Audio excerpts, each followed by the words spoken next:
કે ભાઈ મા બાપના તાકાત કેટલી છે, મા બાપની તાકાત કેટલી છે. એક અંધ મા બાપના જે લાકડી છે, લાકડી મહારાજા દશરથથી તૂટી ગઈ. શ્રવણનો વધ થાય છે એમના બાણથી, ભૂલથી થાય છે, પણ એ પહેલો શ્રાપ આપે કે ભાઈ અમારું જે રીતે પુત્ર વિયોગે મૃત્યુ થયું એવું તમે પણ પુત્ર વિયોગે. હવે જેના ઘરમાં 4 દીકરા, પોતે બ્રહ્મ, પોતે ભગવાન વિષ્ણુનો અવતાર,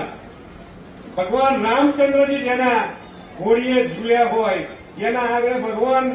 જેનો દીકરો થઈને ઉતર્યા હોય, લક્ષ્મણજી મહારાજ હોય, ભરતલાલજી મહારાજ હોય, શત્રુંજયજી મહારાજ હોય, શિવ નો રુદ્ર હનુમાનજી મહારાજ જેના સેવા માટે અવતાર ધારણ કર્યો હોય, લક્ષ્મીજીએ સીતાના રૂપે જ અવતાર ધારણ કર્યો હોય, જેના ઘરમાં ભગવાન વિષ્ણુ અને લક્ષ્મી સાક્ષાત હોય, તો એક મા બાપ